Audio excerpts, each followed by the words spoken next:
Welcome to TFD. Please join our society. You get tons of free goodies and exclusive videos every single month, and so many other awesome things, including office hours with me. Just a few of our amazing members-only bonus video are things like exposés on everyone from Dave Ramsey to Gwyneth Paltrow, and deep dives into my own best ever personal money decisions. Join. Hit the join button. Hey guys, it's Chelsea from The Financial Diet. And before we get started, thanks to Fabulous for sponsoring this episode of TFD. Fabulous is the #1 self-care app to help you build better habits and achieve your goals. And the first 100 people to click the link below will get 25% off a Fabulous subscription. So when it comes to teaching your brain how to adopt a new habit or reach a certain goal, it can be extremely helpful to have the right tools to help you get there and to give you that awesome positive reinforcement. And especially if you, like many, have been working from home and finding it kind of difficult to create consistent routines or make healthier choices, or just doom scrolling in bed right before sleeping, like I often find myself doing, the Fabulous app can help you replace poor habits with better ones. You'll learn to create awesome rituals and participate in challenges that help build motivation and awareness along the way. And based on behavioral science, Fabulous breaks down proven healthy habits into bite-sized, manageable steps. It's 100% personalized, and you can choose between two approaches: a self-guided path to habit forming, or a guided approach with Fabulous habit coaching. For habit tracking, you can pick among more than 100 recommended habits or create your own using reminders and other features that embed behavioral science principles as well as science-backed content.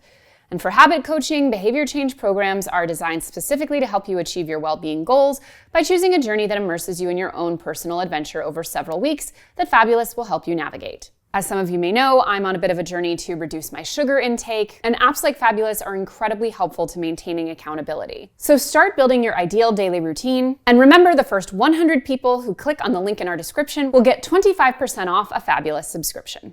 And I'm still in the office because I'll never be able to film in my home again. That's my American Margaret Thatcher. No, I'm still in the office because we have construction going on. It's a whole thing. But I'm looking at my phone because today we have a very exciting little video. It's been a while since I've done a just straight up reaction video.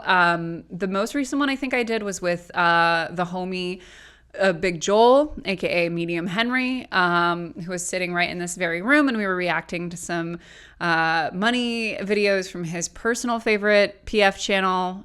Honestly, top 5 for me as well. Alux, which is a very dystopian and seemingly AI-generated personal finance channel that is somehow popular with millions of people who take it literally and seriously. But today I wanted to do some reacting to videos from TikTok specifically because I now dabble every now and again. I've been known to make a talk every now and again for the TFD account. I do scroll it, from time to time. I don't post anything on TikTok myself personally, just because I feel like my mental health just can't support the weight of another social media platform. So I'm trying to keep that partition up a little bit. But I am familiar with the concept and pretty familiar with like what is popular on TikTok.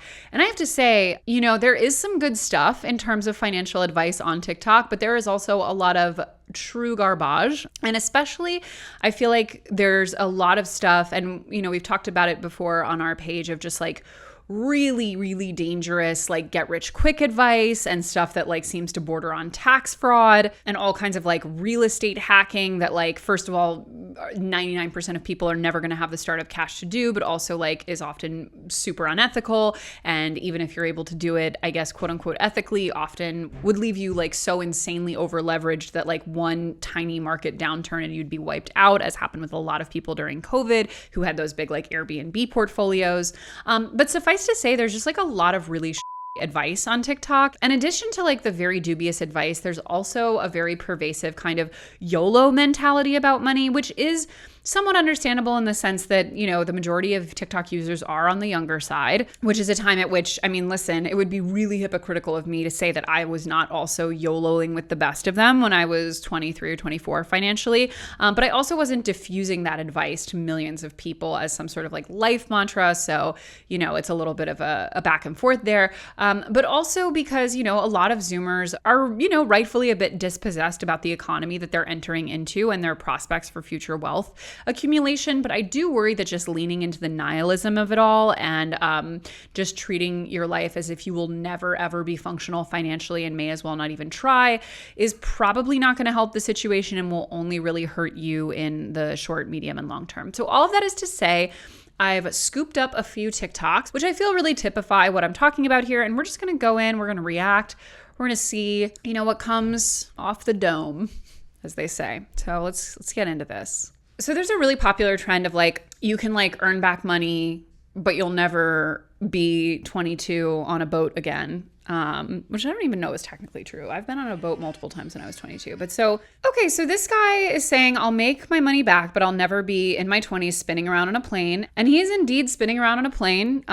He did not oversell that. He's upside down on a plane. And this has 1.6 million likes. The caption is, "Are you alive or just existing? Hashtag flying, hashtag plane." I would love to know the person who's looking through the plane hashtag and finds this one. Yeah, I mean, this one's hard because it's so deeply unrelatable to me. Not only would I not pay money to spin around on top of a plane, you could not pay me money to spin around on the top of a plane. So I don't understand this. But what I'm getting from Eric Sierra's TikTok is that he's a bit of a thrill seeker. And also, he's doing a lot of things that seem like they must cost quite a lot of money, a lot of really sort of aspirational travel videos, no evidence of a job what to speak of, just kind of living that very, very sort of nomadic aspirational lifestyle. We're on boats a lot. We're on yachts. We're in Paris. We're on top of a plane. We're overlooking some waterfalls. We're in an infinity pool. And I just do think that a lot of these TikTok accounts, the sort of undisclosed reality here is that all of these people, or a lot of these people, probably have undisclosed generational wealth, because I don't know how old this guy is. He looks to be in his early 20s and he's doing things that I still can't afford at the age of 33. I'm not in Bali in an infinity pool overlooking a cliff. The math isn't mathing. So this girl says, "I'll get my money back, but I will never be 23 hiking a Swiss mountain with such stunning views again." Now, there's something here that I really resent, and it's not because I'm an old, although I'm sure that's part of it. But here's the thing. Unless you die, chances are, if travel's a priority for you, you will be doing things like hiking in Switzerland again. The idea, it's not just the money thing that really bothers me about this, because I do think that there's obviously that really strong sort of immediate short-term gratification thing that almost always ends up screwing you over in the long term of and this is how I used to handle my money, right? I used to be I'm never going to be I would literally be I'm never going to be on the rooftop of this amazing bar in New York City, having cheersing with my friends. And I was literally doing it 2 weeks later. Obviously you can recreate those circumstances, but also embracing this feeling of I should spend money on it because it's never happening again is really detrimental to your longer term finances, obviously. But it also really reinforces this very sort of sad and unnecessary ideal that I think is very pervasive in American culture, which is just that you stop living life and enjoying yourself after your 20s. You're college was the best time of my life, which means you peaked by the age of 22, which is very dark if you're living to be 80 or whatever, but also really encourages this mentality that once you reach a certain age, you shouldn't have adventures, you shouldn't learn new things, you shouldn't do exciting stuff, or even spend money on your own personal happiness and fulfillment, all of which I think is very untrue. I would like to say this as a 33-year-old. My life is way better in my 30s and way more full of adventure and way more exciting and interesting than it ever was in my 20s. And a lot of that is because I practice healthy financial management that allows me to have a lot more financial freedom and flexibility in my 30s, which is something that you won't have if you're YOLOing yourself into credit card debt at 23. But again, for this girl, it's literally I'll never recreate this as walking on a hill. We can get back to that hill, girl. I'll get my money back, but I'll never be 26 drinking coffee on my balcony in Paris and running around the city with my best friend. I don't even know what to say about this. I did that a month ago, but you're not special. Sorry. Now I'm just being an old hater. Okay. So there's also a fairly popular trend, which I was blissfully unaware of until it was brought to my attention, of people who do like what I spend in a weekend as a financially irresponsible person, usually like a younger person. Okay, so this person is doing a Pilates class for $89 a month, which is actually not a bad price for Pilates class, $89 a month. Going to lunch for $30. This person is 23, also worth noting. $45 therapy, that is a steal. Two $20 margs plus a $27 Uber, $7 Starbucks, $70 brunch. This could not have been me at 23. Weed, Barnes & Noble, books, $44. Sephora, $34. That's actually pretty cheap at Sephora. Dinner, $50. More Starbucks for $7. Afternoon tea. Yeah, I mean, the thing about this, grand total $450 in a weekend. $450 in a weekend at 23 years old. Now, the thing is that like, I don't know if I ever had enough money to have been doing that to quite that level at the age of 23, but as anyone who watches this channel knows, I was famously quite financially irresponsible in my early 20s. And I do think what's worth noting about this specific type of spending is that I actually feel like there are certain things in your life that spending a little bit more on is ultimately very worth it in the long run. And you really do feel like, oh, wow, I really remember that. Like, you know, spending on tickets to go visit my best friend that I haven't seen in years, or, you know, taking myself to go see, a play on Broadway that I've been dreaming about since I was a little girl, or like, you know, those kind of experiences that really are maybe blowing up your budget a little bit, but truly last with you and truly change you or mark you in some way. Like those I think are great. And that to me is really the definition of like the spend on experiences, not things maxim, which there is some data for that people generally do get more fulfillment when they're spending on things that are more experiential. But generally what that means when they're saying that is like things that foster connection, things that improve you, things that expand your horizons, that really fulfill you. And the kind of spending that this person is doing, which often was the kind of spending I was doing in my early 20s, like that is to me the ultimate bastardization of the spend on experiences, not things, that has become very prevalent, especially in this era where we're now not just doing the things, but constantly documenting the things. Like I thought it was bad when I was in my 20s and people were just taking a picture of their brunch before they ate it. Now, like I have been seated at restaurants next to Zoomers, like head to toe, Hypebeast, Supreme, Balenciaga type Zoomers, and like they're literally, and like I'm sure it's all Shein, but like literally at this restaurant, everything they order, video. They like everything they're doing. They take one bite, like one bite like that. They like go around the table and all the girls are like, you know, whatever. And I mean, they are truly making documentaries out of everything they do when they're going out and spending money. So it's not just having to do the thing, it's having to document the thing, having to look like you're doing the thing.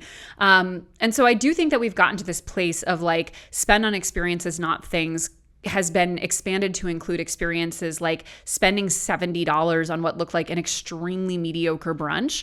And that's the kind of experience, like one of the biggest tips that we give when going through your budget is, and trying to get a hold of your money, is go back through your last 30 days of spending and highlight everything that you don't remember or that you wouldn't spend on again. And you would be shocked at the amount of things that your former self was like, hell yeah, swipe that card, that you're like, what? I don't even know what that was. And that's the kind of spending that makes me kind of sad, honestly, to see people blowing their money on, especially when they don't have it and are not, you know, doing things like, you know, saving up for a home or really any goals or even an emergency fund. Is like, okay, blow up your budget if it's worth it, girl, but like not for two $20 spicy margaritas. Like, Jesus. This person says, I might be financially irresponsible, but I still have a Porsche. The Porsche is telling her that she's still financially unstable, but it's a cool car. I'm really biased on this one because I just don't like cars and I haven't driven in 10 years. But the truth of the matter is that we can debate all we want about things that are and aren't worth buying, but literally there is almost no purchase that is more of a terrible idea than a new expensive car.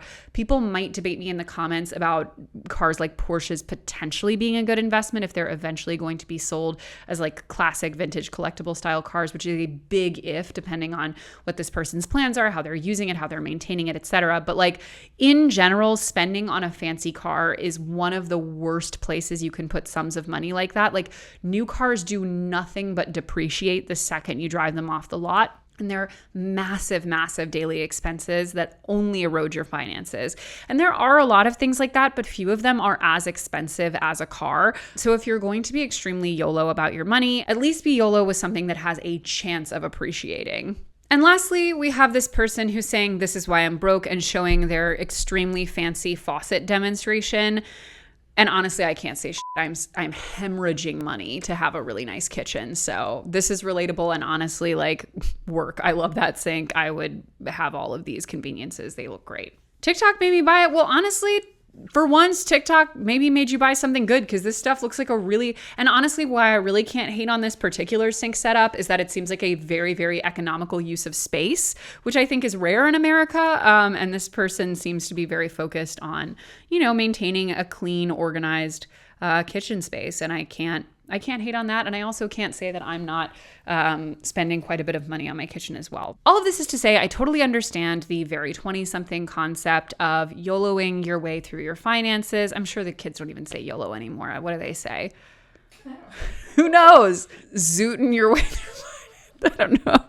What do kids say? Like, bae?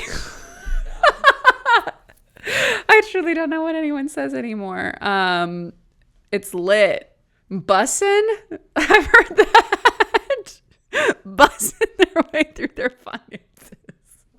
Anyway, I know, listen, I was your age once. I spent money like it was no tomorrow, and like I would never, ever have to worry about aging or having goals or eventually owning property or just being able to cover my expenses in the event of emergencies.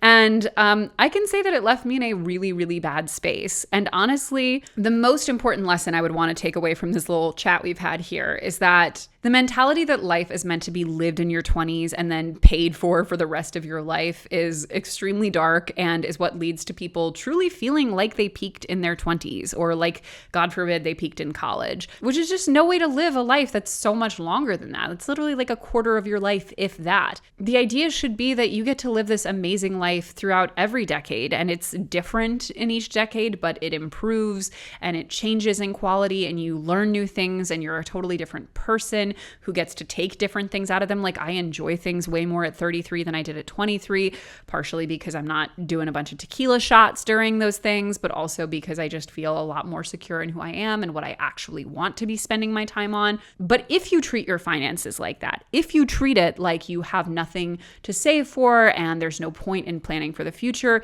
you are almost guaranteeing yourself to have a future, one where you're financially unstable, one where you can't do all of these things that you really love to do in your 20s, and one in which you may never again be walking on a hill in Switzerland. That's a very real possibility if you treat your finances like a trash can.